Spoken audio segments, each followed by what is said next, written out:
먹구름이 낀 굳은 날이 또 올 거야. 하지만 두려워하지 말아라. 다시는 내가 홍수로 인류를 멸하는 그런 일은 없을 테니까. 만약에 두려운 마음이 생기거든 구름을 보지 말고 먹구름을 보지 말고 그 구름 사이에 있는 무지개를 보아라. 그것이 하나님의 약속이었습니다. 창세기 9장 17절까지 내용이죠. 하나님 굉장히 감성적이죠. 로맨틱한 면이 하나님 풍부합니다. 성경이 노아에 대한 스토리가 여기서 끝났으면 좋을 뻔했는데 18절 이하의 내용이 붙어 있어요. 노아가 넘어졌다는 얘기를 지금 기록하는 겁니다. 성경에는 아담의 넘어짐, 아브라함이 넘어진 얘기, 이삭과 야곱이 넘어졌던 얘기, 모세와 다윗이 넘어졌던 믿음의 여정을 걸어갔던 사람들의 넘어진 얘기를 성경에 기록을 해놨습니다. 성경책은 영웅의 이야기가 아닙니다. 하나님의 말씀인 성경책을 여러분들이 읽으실 때 영웅담으로 읽게 되면 거기서 여러분의 삶에 건져질 것은 없어요. 이 사람들은 영웅이었으니까, 이 사람들은 특별했으니까, 이 사람들은 나보다도 어떤 면에서 탁월하고 더 나은 면이 있었으니까 라고 치부해 버린단 말이에요. 그렇지 않습니다. 성경이 믿음의 여정을 걸어갔던 사람들의 넘어지는 기록을 이렇게 남겨놓은 것은요, 우리를 위한 것입니다. 모든 인간은 뭐 할 수 있어요? 넘어질 수 있다는 것입니다. 넘어질 수 있는 존재가 바로 저와 여러분이라는 점에서 성경은 우리에게 성경이 되는 것입니다. 18절입니다. 방주에서 나온 노아의 아들들은 셈과 함과 야벳이었으며, 노아 부부와 세 아들의 커플이 있죠. 합쳐서 8명이 노아의 홍수 이후에 생육하고 번성하고 땅에 충만해서 온 땅에 퍼지게 되었다는 것입니다. 그런데 20절, 21절에 노아가 농사를 시작하여 포도나무를 심었더니 포도주를 마시고 취하여 그 장막 안에서 벌거벗었습니다.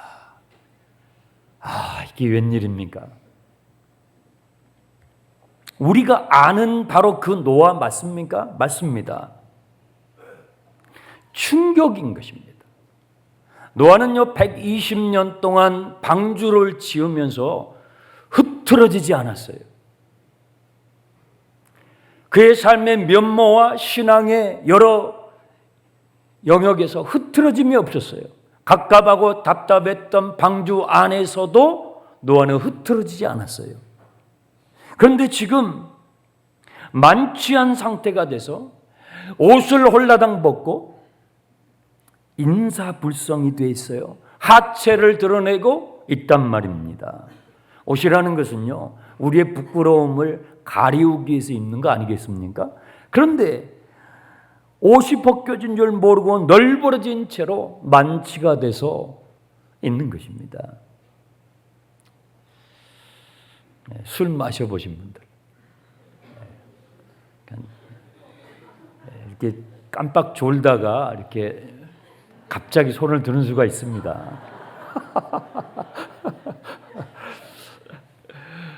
술 마셔보신 경험이 있으실 거예요. 여러분, 이 정도 마시려면 어떻게 해요? 이 정도는요, 병으로 마시는 게 아니에요. 병으로 마셔가지고 옷 다 벗겨지고, 몰라요. 통으로 마신 거예요. 필름이 끊길 정도로 마신 거예요.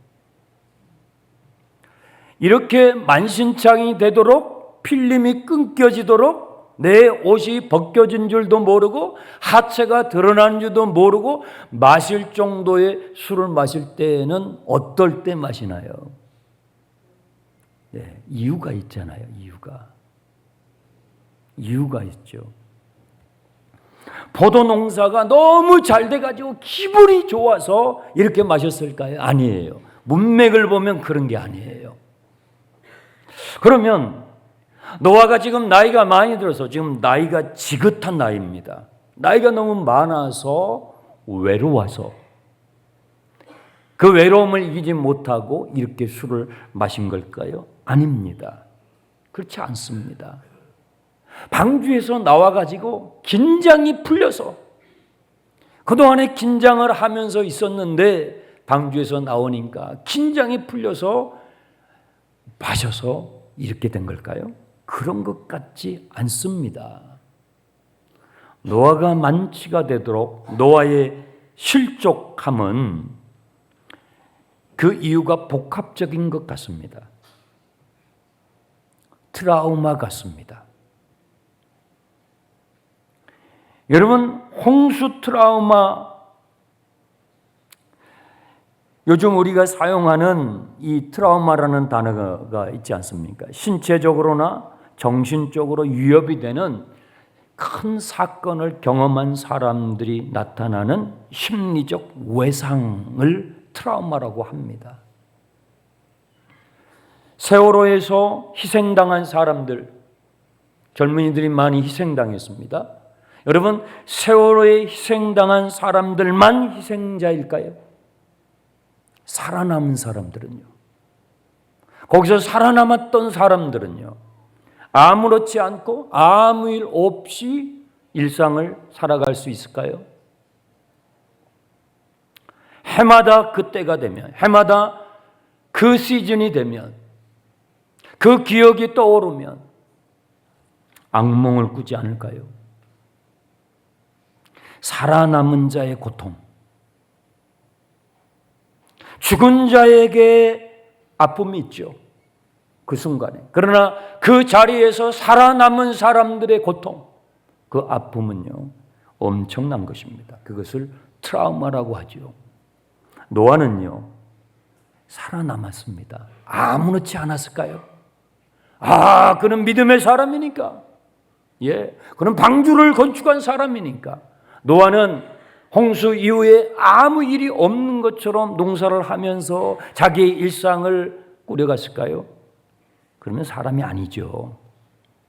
노아는 그 현장의 목격자였고, 목격자였을 뿐만 아니라 그 이후의 자손들에게 홍수 심판에 대한 사건의 증언, 그리고 그 사건의 의미를 그는 전해야 됐던 증언자로서 해마다 그때가 되면 빗방울이 떨어지고요, 먹구름이 몰려올 때마다 악몽을 꾸었을 것입니다.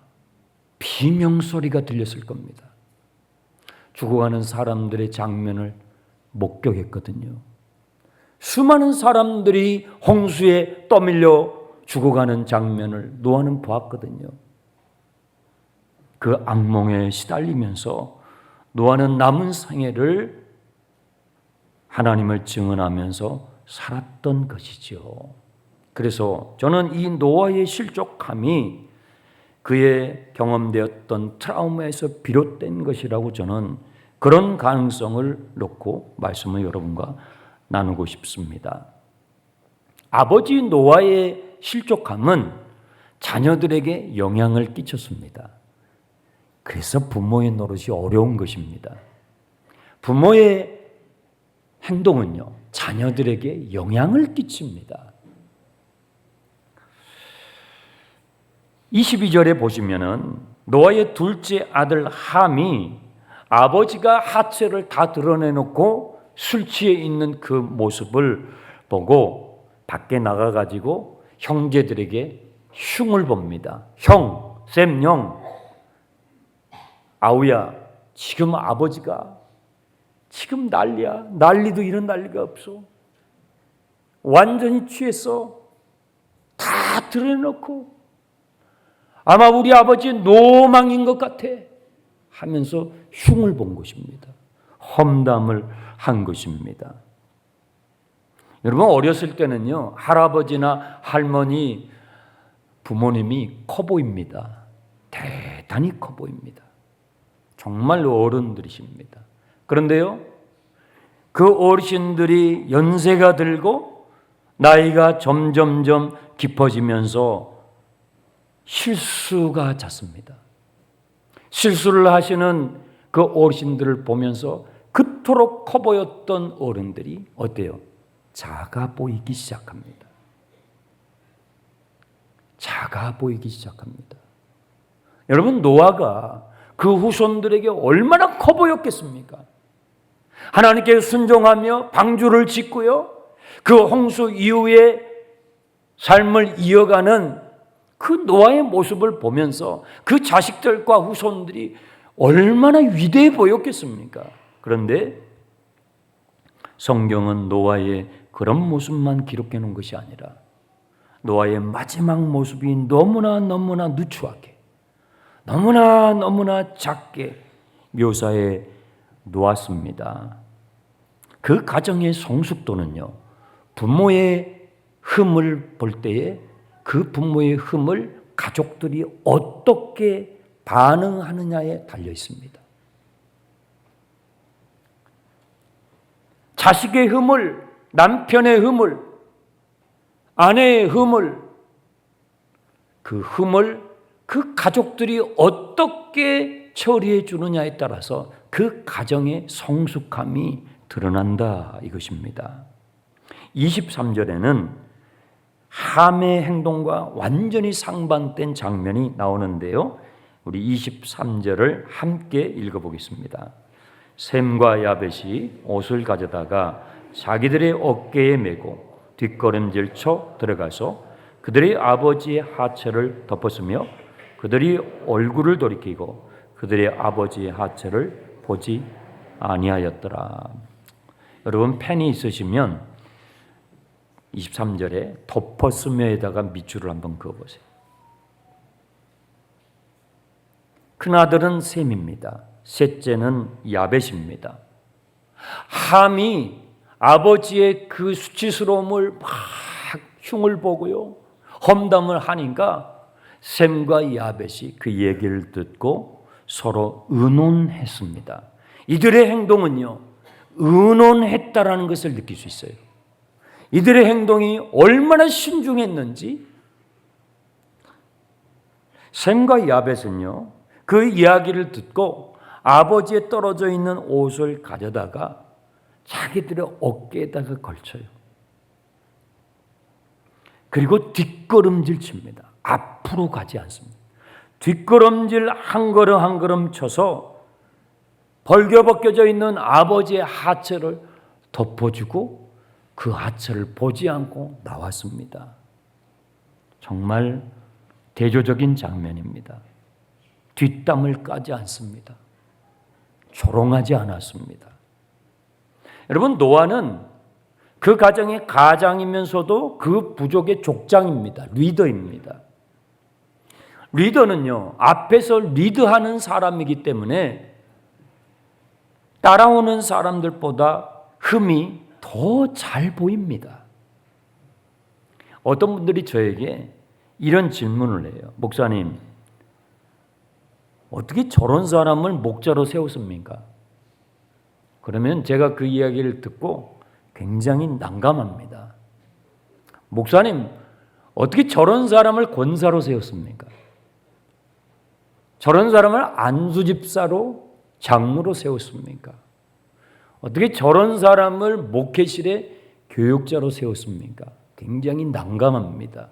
왜냐면요, 그렇게 질문을 하는 분을 그 자리에 갖다 놓으면 똑같을 테니까요. 차이가 없어요. 뒤에 있을 때는 흉이 덜 보여요.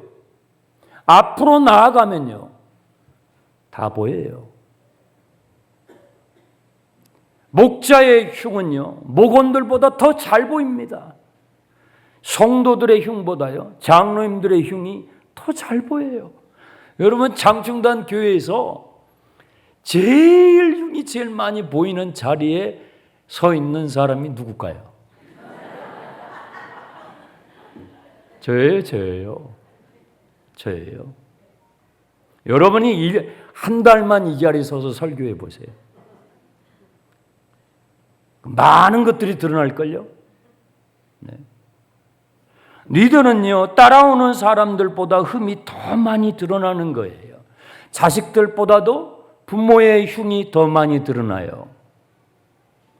회사의 직원들보다도 그 회사를 경영하는 분들의 흉이 더 많이 드러난단 말입니다. 그러면 그러한 흠을 볼 때, 그러한 미숙함을 볼 때에 그 공동체가 그것을 어떻게 처리해 주느냐에 따라서 그 공동체의 성숙감이 달려 있어요. 여러분들 저의 흉을 많이 보실 거예요. 제가 취임식 할 때 그랬잖아요. 앞으로 여러분들이 저의 흠을 많이 보실 거라고. 왜요? 제가 이 자리에 있으니까요. 이 자리에 있으니까요. 아마 매주 보실걸요? 그러면 저의 흠을 보시면서 어떻게 하십니까? 뒷담하십니까? 저의 흠이기 때문에 여러분이 말씀을 하시는 것은 어쩔 수가 없습니다. 하지만 그것이 우리 공동체의 성숙도를 보여준다는 것입니다. 어떤 경우에는, 어떤 죄 같은 경우는요, 공개적으로 다뤄야 됩니다. 성경이 모든 것들을 다 덮어주라는 말을 하고 있는 것이 아닙니다. 어떤 경우에는 공개적으로 그것을 다루어서 엄하게 해야 할 때가 있습니다. 그런데 지금 노아의 경우는 어때요? 지금 노아의 경우는요, 트라우마에서 비롯된 넘어짐이에요. 창세기 3장에서는요, 벌거벗겨져 있는 아담이 나옵니다. 창세기 9장에서는 벌거벗은 노아가 나옵니다. 이 둘은요, 닮았습니다. 하나님께서는 벌거벗은 아담을 어떻게 했죠? 덮어주셨습니다. 그렇죠? 셈과 야벳은요, 덮어주신 하나님의 흉내를 낸 것입니다. 신앙은요, 하나님 흉내를 내는 것입니다. 신앙생활을 회사 생활처럼 하는 분들이 있어요. 교회 생활을 회사 생활처럼 하는 분들은요, 신앙이 잘하지 않아요.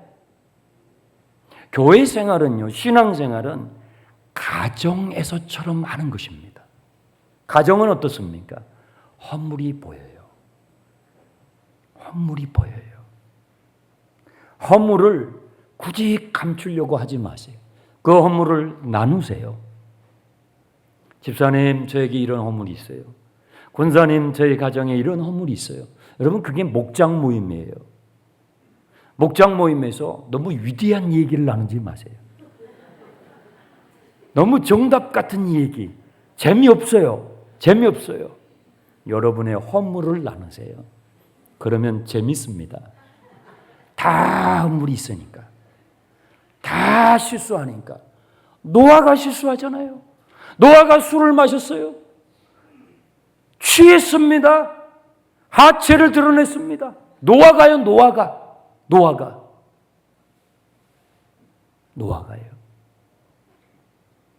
근데 하나님께서는요, 벌거벗은 아담을 덮어주셨어요. 셈과 야벳은 그 벌거벗은 아담을 덮어주셨던 그 하나님 흉내를 낸 것입니다. 제가 지금 여기서 서서 매주마다 설교를 합니다. 저의 흉을 덮어주지 않는다면 제가 여기서 며칠이나 할 수 있을까요? 여러분이 며칠이나 설교를 들을 수 있을까요?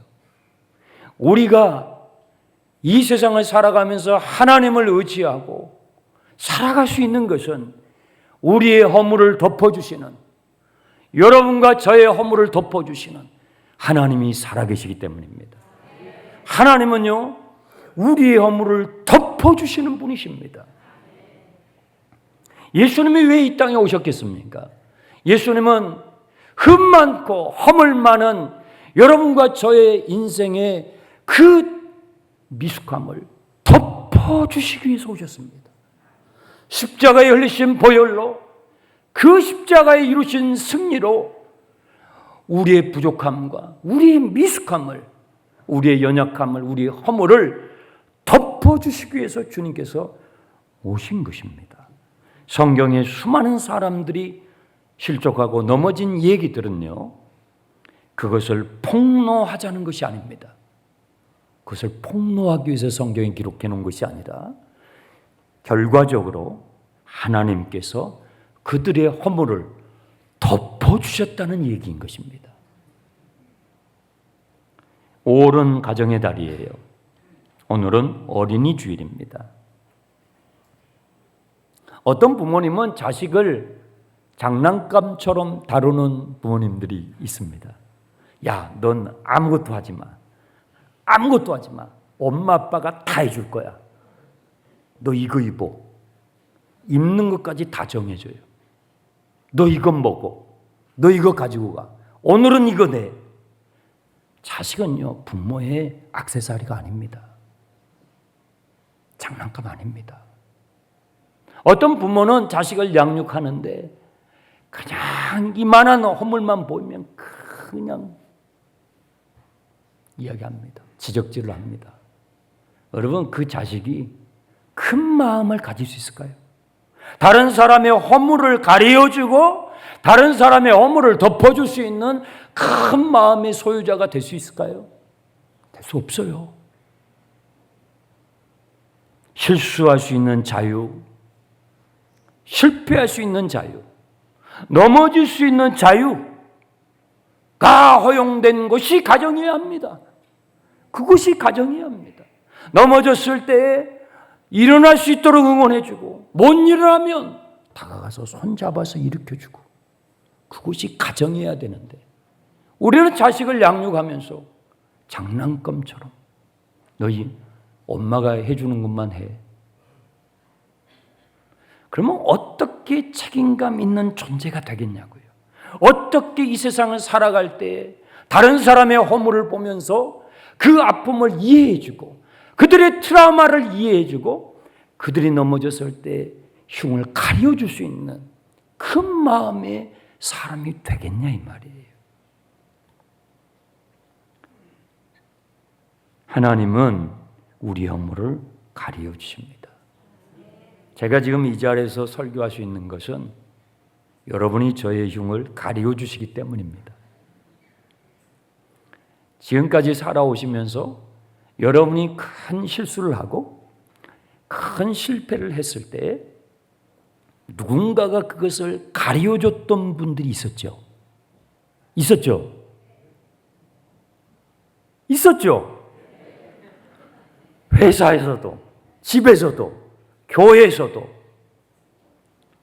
그 가려주신 그분들 때문에 너무 고마워서 오늘 우리가 한 주도 나오고 한 주도 나오면서 신자가 된 거예요.